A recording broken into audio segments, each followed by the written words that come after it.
За өглөөний мэндэ. За хүмүүнлэг иргэний ардсан нийгмийн төлөө бас бид зорж байгаа. Тэр утгаараа бас нийгмийн тусалцаа хэрэгтэй байгаа. Тодорхой бас одоо зам зүг чигээ бас зөв болгоход нь дэм болох энэ ажлыг бас зохион байгуулдаг бас нийгмийн ажилтныг бас дэмжих тухай хуулийн төсөл бас орж ирж байгаа талархалтай байгаа. Хуулийн төслийг санаачлагч бас одоо Саранчлан гишүүний хувьд бас энэ чиглэлээр докторийн зэрэг хамгаалсан бас нэлээд олон улсын түвшинд бас судалсан хүний хувьд бас нэлээд чамбай хуулийн төслөөс орж ирж байна гэж харж байна. За хилцүүлгийн шатанд бас тодорхой асуудлуудыг бас ярилцаад боломжтой бол бас ажлын хэсэгт ороод ажиллая гэсэн ийм саналтай байгаагаа илэрхийлье. За үндсэндээ одоо байгаа нийгмийн ажилтнуудын тоо эрх зүйн орчинтой холбогдлолтой бас асуудлуудыг дэлгэрүүлээд бас асууя. За мөн дээрээс нь одоо зөвхөн одоо нийгмийн ажилтан мэрэгжилтэй бакалаврын зэрэг одоо бас одоо авсан хүмүүсийн тухайн асуудлаас нэлээд өргөн хүрээнд бас энэ хуулийн одоо бас хүрээ гарч явахыг одоо зохицуулах ийм одоо бас болцоонууд байгаа юу гэдгийг тодруулж асууя. За жишээлх юм бол одоо хүн бүр одоо нийгмийн одоо ажилд идэвхтэй оролцох тэр одоо санаа зорилгыг бас тэмцэн тодорхой зохицуултуудын хуулийн хүрээнд бас одоо хөндөгдсөн зүйлүүд бас байна уу. За ялангуяа ахмад настнууд тэтгэврийн орлогоос гадна бас нийгмийн ажил үйл ажиллагаанд бас оролцох боломж байх уу? Оюутан залуучууд цагийн болон бусад одоо хөдөлмөр эрхлэх чиглэлээр энэ одоо бас ажлуудад оролцох боломж байх уу гэсэн энэ одоо ерөнхий асуултыг асууя. За мөн дээрээс нь хөгжлийн бэрхшээлтэй иргэдийн төлөөлөл одоо бас та өөрөө байгаа. За хэд хэдэн хилцүүлгүүдийг бас зохион байгуулсан. За гэрээсээ гарцгаая нэртэй томоохон бас одоо хөдөлгөөнийг санаачлаад явж байгаа.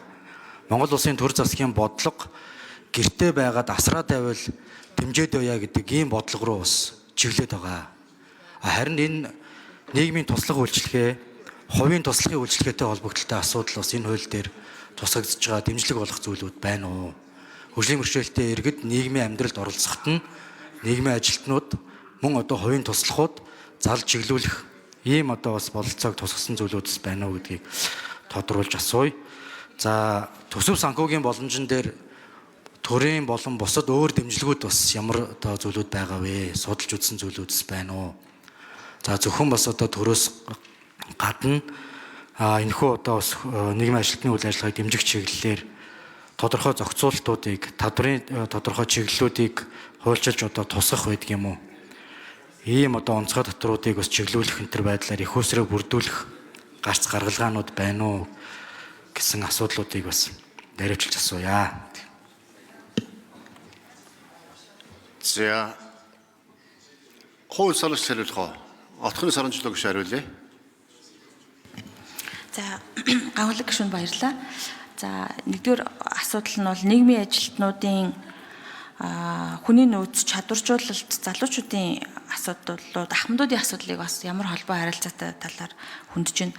Нийгмийн ажилтан хүн бол зөвхөн халамжийн одоо тэнд байгаа лангуун дээр байгаа одоо халамжийг хүнд авч хүргэдэг одоо ресепшн шиг хүн бол биш байгаа даа. Уг нь бол бид нар юуг сурсан бэ гэхээр бид нар оюутнуудаа бас юуг заасан бэ гэхээр хүн болгонд даваа талнууд бололцоо байгаа. Тэрийн нөхцөл байдлын шинжилгээ гэж илрүүлээд тэрэн дээр нь тулгуурлаад тэр хүнийг ажилдаа хөдөлмөрлөлтөд болгох, өөрийн амьдралаар шийдвэр гаргах эзэн болгоход нь тусалдаг ийм үйлчлэгээ байдаг юм аа. Энийг энэ нөхцөл байдлын үнэлгээ гэдэг маягтыг хэрэглэнэ. Ингэж төлөвлөнө гэдэг юм түүлүүдтэй, хэрэгслүүдтэй тэрийг зааж ирсэн. Гэтэл өнөөдөр яг бид нар нийгмийн ажлын үйлчилгээ маань яг энэ агуулгаараа ганцхан хүүхд хамгааллын салбар дээр бол нэлээд явцсан. Илүү хариу арга хэмжээний хэлбэртэй. Харин бид нар ахмадуудад хөгжлийн бэрхшээлтэй хүмүүст зөвхөн ер нь оюутан залуучуудыг өөрсдийгөө чадваржуулахтай холбоотой асуудал төр бол өнөөдөр нийгмийн ажлууд хүрээгүй л байгаа байхгүй л байгаа. Ахмад чиглэлийн ажил чинь илүү нөгөө эрүүл мэндийн агуулгаараа хөгжсөн байгаа. Тэгэхээр ахмад насны тухай хуулинд жишээлбэл нийгмийн ажлын үйлчилгээг яг энүүгээр нь хүргэнэ гэд тусгаад өгчих юм бол ахмад чиглэсэн нийгмийн ажил гэрнлогийн салбарт чинь нийгмийн ажил чи яг ингээд гал ус шиг орж ир дэмжлэг үзүүлж үйл ажиллагаа явуулдаг байхгүй ийм болцоо бий болно. За хоёрт нь хөгжлийн бэрхшээлтэй хүн гэрээсээ гарцгаая. Хүмүүс яагаад гэрээсээ гарч чадахгүй байгаа вэ гэхээр гэрээсээ гараад бас очих газар байхгүй байгаа байхгүй юу? Хөгжлийн бэрхшээлтэй хүмүүс гэрээсээ гараад очих газар байхгүй. Залуучууд бол хаанч очиж болно. Тэ кино, театр, соёлын үйлчилгээ авч болно. Олон нийтийн гоё гоё ивентүүдэд оролцож болно. Хөгжлийн бэрхшээлтэй хүнд өнөөдөр гэрээсээ гараад очих газар байхгүй байна. Тэрэн дээр ямар бодлого, ямар үйл ажиллагаа байх ёстой гэхээр нэгдүгээр очих газар байхгүй, хоёрдугаар тэр хүний сэтгэл дотор бас очих газар байхгүй байгаа байхгүй юу. Тэгэхээр тэр хүний сэтгэлд би гараа тэнд очино гэдэг төлөвлөгөөгөө өөрөө гаргаж би хаана очиж өөрийгөө хөгжүүлэх үү? Би хаана очиж сурах уу гэдэг юмыг нь мэдээлэлжүүлж чадваржуулдаг хүн чинь уг нь бол хорооны халамжийн нийгмийн ажилтнууд байгаа байхгүй юу. Нөгөө талд эмнэлэг дээр байдаг, эмнэлгээс гарах төлөвлөгөөнд ажилладаг эрүүл мэндийн нийгмийн ажилтнууд байхгүй юу. Тэгэхээр энийг бол ингээд энэ зүү одоо тэр үйлчилгээг нь томьёолж өгөх юм бол энэ үйлчилгээнүүд сайжирнаа. Тэгэхээр энэ бол зайлшгүй тэр гэрээсээ гарцгай болон хүртээмжтэй одоо бүр хэдэн мянган хувь одоо хоорондоо холбоотой гэсэн үг. За 3 дугаар нь төсөв яригдчихэж байгаа. За энэ хуулийн дээр одоо үүсэж байгаа харилцаан дээр хоёр янзын төсөв яригдаад байгаа. Нийгмийн ажлын холбоо яаж төсвөө байх юм бэ гэж байгаа. Мэргэжлийн холбоотны адилаар гишүүнжлийн төсвийг бол байлгана. Нөгөө талдаа бид нар олон улсын төсөв бичих олон улсын байгууллагууд он удаан жил нийгмийн ажлын үйлчлэгийг дэмжиж ирсэн учраас энэ дээр бас хамтран ажиллах зур болцоотой 1 минутаа нэмж авъя гэх үү. За нөгөө талд болохоор хүмүүсээс хараад байгаа. Энэ хуулийн дээр байгаа төсөв чинь За асуултаа дуусгач. Саранчулан гişim микрофон. Энэ хуулийн дээр байгаа төсөв бол одоо байгаа нийгмийн үйлчилгээ, халамж хамгааллын үйлчилгээний чанарыг сайжруулахад орж байгаа юм шүү. Одоо миний гарт байна шүү дээ. Энэ ингээд 500 хуудас ийм маягтууд байгаа. Энэ 10 өргөө хэвлсэн байгаа шүү манайхаа. Тэгээ энэ дээр юу байгаа гэхээр нэг өрхөд дунджаар 4-5 салбараас 20 гаруй маягтууд ингээд авагддаг. Хүний ингээд нас хөөс, эрүүл мэнд, гэр бүлийн асуудлууд 4 салбарын маягт байгаа. За энэ маягтууд хэний гараар бүглэгдэж ер нь цаашаагаа явдаг ба статистикийн оронд орчин гэхэлэр нийгмийн ажилтнууд байгаа байхгүй юу. Гэхдээ энэ бүх маягтнууд голдуу статистикийн мэдээ бүрдүүлэх зорилгоор болохоос биш эргээд салбар дундын уялдаа энэ үйлчлэгээ авсан хүн эргээд хөл дээр боссон юм уу, босоогүй юм уу, ажилд орсон юм уу, ороогүй юм уу. За 20 хүмүүжих газраасаа гарчаад эргээд ямар зан үйлийн асуудалтай юм гэдэг энэ маягтын мэдээлэл огт байхгүй байгаа даа. Тэгэхээр энэ хууль дээр мэдээллийн сан буюу салбар дундын уялдааг зохицуулах агуулгаар зэгцлэх юм бол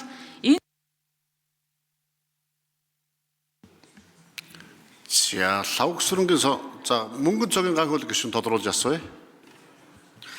Тэг яг хуулийн хүрээ маань одоо байгаа 3000 нийгмийн ажилтнаа зөвхөн харж гин үү?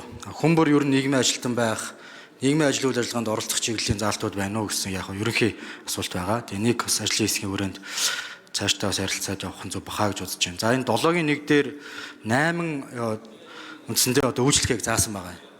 Тэр энэ үйлчлэгийг үндсэндээ одоо бүгднгийн үндсэндээ аюу хийх байгууллагууд гарч ирэх үү? Эсвэл яг чиглэлээр нь үндсэндээ салбарлуулж явах уу? Энэ дээр одоо яг тодорхой ямар одоо зохицуултууд хийхээр туссан байгаа вэ гэдээ нэлээд наривчлаад бас асуучих.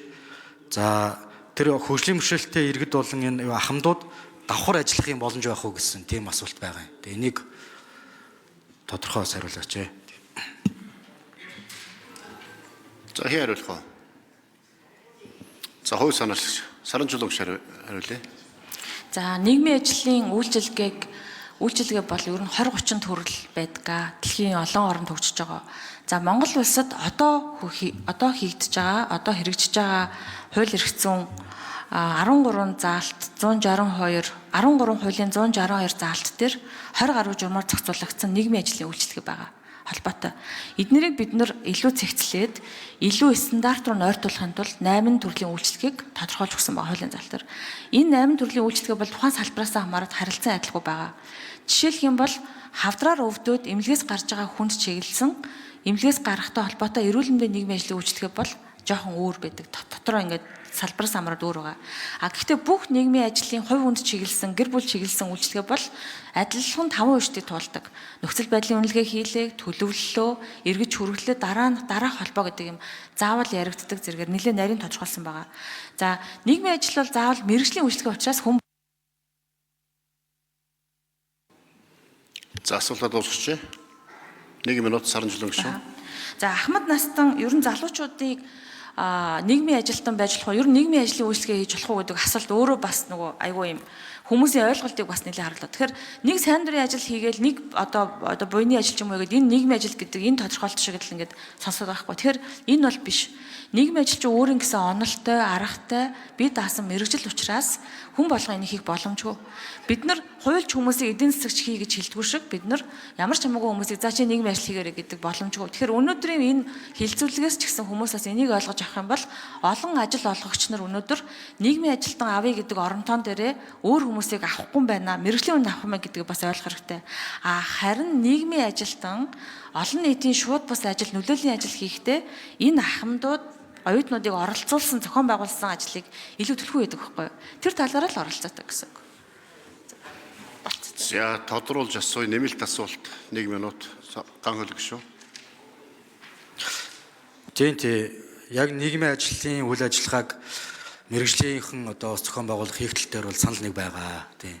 Яг уу бид зөвхөн нийгмийн ажлыг харахтаа 3000 одоо бакалаврын зэрэгтэй түүний 60% нь өөр мэрэгжлийн хүмүүс. За үнийг одоо нэмэгдүүлээд явна гэдэг байдлаараас харалгүйгээр ер нь одоо хүн болгон нийгэмдээ идэвхтэй оролцохыг бас дэмжсэн тийм үзэл санаа энэ дээр нийгмийн ажилтны тухай хууль биш байгаа юм л да. Нийгмийн ажлын тухай хууль байгаа байхгүй тий. Тэгэхээр энэ дээр одоо байгаа юу? Ер нь тэр агуулгыг бас жоохон хөндөж оруулах нь нийгэмдээ эсрэгээрээ илүү бага зардлаар илүү олон хүнийг хамрах ийм одоо үзэл санаа байх юмаа гэдэг тухай бас яриад байна. Тэрнээс шүүл нийгмийн ажилтны ажлыг үгүйсгээгүй шүү.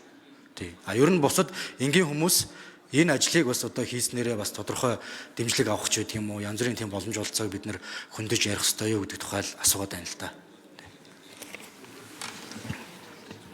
За ажлын хэсэг хариулах уу?